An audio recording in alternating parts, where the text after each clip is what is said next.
क्या हमने कभी सोचा है कि बाद औक़ात शादी के कई साल गुज़र जाते हैं लेकिन औलाद नहीं होती। ख्वाब हर महीने टूटते हैं, खानदान वाले ताना देते हैं और मियाँ-बीवी के दरमियान फासला बढ़ना शुरू हो जाता है। आज हम एक बड़े अहम मौज़ू पर बात करने जा रहे हैं। अक्सर लोग लाइल्मी की वजह से अपने इलाज में ताख़ीर कर देते हैं या गलत तरीका इख्तियार करते हैं। आएँ एक-एक करके ये 7 गलतफ़हमियाँ हम आपको समझाते हैं। पहली गलतफ़हमी क्या है? सिर्फ़ औरत ही बाँझ होती है। हकीकत में 40% केसेज़ में मर्दों का मसला है और 40% औरत में और बाकी 20% तक मर्द या औरत दोनों में होता है। गलतफ़हमी नंबर 2, अगर माहवारी नॉर्मल है तो औरत लाज़मन हामिला हो सकती है। ये एक बहुत बड़ी गलतफ़हमी है। हकीकत ओव्यूलेशन का होना बहुत लाज़मी है। सिर्फ़ पीरियड का रूटीन से आना काफ़ी नहीं। गलतफ़हमी नंबर 3, शादी के पहले साल अगर हमल ना हो तो औरत बाँझ कहलाती है। ये बहुत गलत बात है। हकीकत ये है कि डॉक्टर के मुताबिक शादी के बाद कम अज़ कम 1 साल बाकायदा कोशिश के बाद भी अगर प्रेगनेंसी ना हो तो फिर डॉक्टर से चेकअप करवाना चाहिए। गलतफ़हमी नंबर 4, सिर्फ़ दवाई से हमल हो जाता है। हकीकत में बाद केसेज़ में आईवीएफ या लाइफ़स्टाइल चेंज करना भी लाज़मी होता है। सिर्फ़ दवाइयों पर रहना ही काफ़ी नहीं। गलतफ़हमी नंबर 5, बढ़ती उम्र सिर्फ़ औरत में ही बाँझपन पैदा नहीं करती, बल्कि हकीकत में उम्र के साथ स्पर्म की क्वालिटी भी कम हो जाती है। बढ़ती उम्र सिर्फ़ औरत में बाँझपन पैदा करती है। ये बहुत गलत बात है। ये सिर्फ़ और सिर्फ़ एक औरत पर इल्ज़ाम है, बल्कि हकीकत ये है कि बढ़ती हुई उम्र सिर्फ़ औरत पर ही नहीं, मर्द पर भी असरअंदाज़ करती है। मर्द के भी स्पर्म कमज़ोर करती है, मर्द पर भी बुरी तरह इफ़ेक्ट करती है। गलतफ़हमी नंबर 6, एक मिसकैरेज के बाद दोबारा कभी हमल नहीं होता। हकीकत 1 या 2 मिसकैरेज के बाद अक्सर ख़वातीन दोबारा नॉर्मल प्रेगनेंसी हासिल कर लेती हैं। इसमें बहुत बड़ा इश्यू नहीं।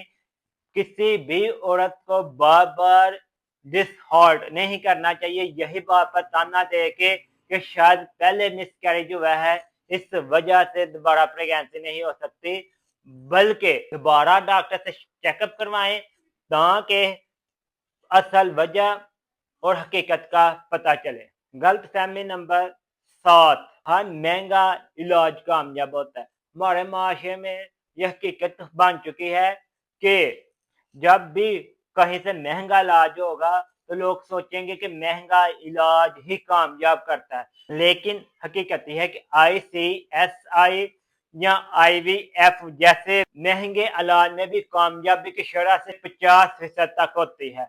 हमारे यहाँ अक्सर ख़वातीन ये सोचती हैं कि आईवीएफ करवा लिया जाए तो प्रेगनेंसी हो सकती है, लेकिन नहीं मेरी बहनों, आईवीएफ से भी 40 से 50% तक चांसेस हैं। आएँ अब हम आपको अपनी तरतीब के मुताबिक कुछ वज़ाइफ बताते हैं। रोज़ाना बाद नमाज़ फ़जर और इशा के बाद आपने सूरत मरियम और सूरत इमरान की तिलावत करनी है।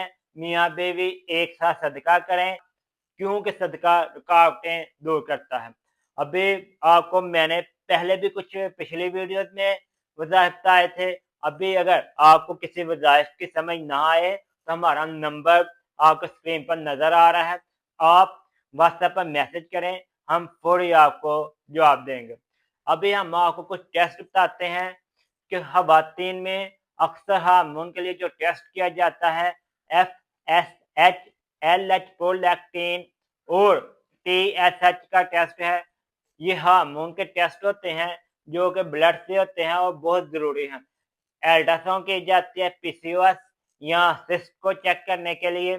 इसी तरह एचएसजी टेस्ट किया जाता है फ्लोपियन ट्यूब्स को देखने के लिए। और अगर ख़वातीन के टेस्ट नॉर्मल हैं तो फिर कुछ वजह होती है, आप अपना लाइफ़स्टाइल चेंज करेंगे तो उम्मीद है अल्लाह आपको खुशखबरी दे देगा। हाँ, जहाँ औरतों के टेस्ट ज़रूरी हैं, वहाँ मर्दों को भी टेस्ट करवाने चाहिए। मर्दों के भी टेस्ट उतने ही ज़रूरी हैं जितने कि औरतों के। लेकिन हमारे माशरे में हकीकत ये है कि मर्दों के टेस्ट करवाए ही नहीं जाते। मर्द अपना टेस्ट करवाते नहीं। मैंने मर्दों के टेस्ट पे अलग से वीडियो बनाई है, लिहाजा आप वो वीडियो देख सकते हैं।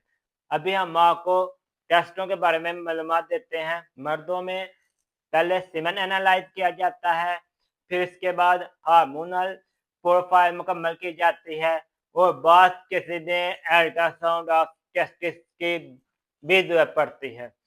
अगर इन टेस्टों में ज्यादा मसला ना आए तो फिर हम आपसे कुछ घरेलू टोटके शेयर करते हैं। काइंडली आप इन पर अमल करें। कलौंजी और शहद का इस्तेमाल बहुत अच्छा है, इंतहाई मुफीद है। आप डेली बेस पे अपनी डाइट में ये लेके आए। ज़ाफ़रान और दूध ये मिक्स करके ले लें। ज़ाफ़रान हल्की सी लेनी है, थोड़ी सी लेनी है, ज्यादा मकदार में ज़ाफ़रान आपने नहीं लेनी।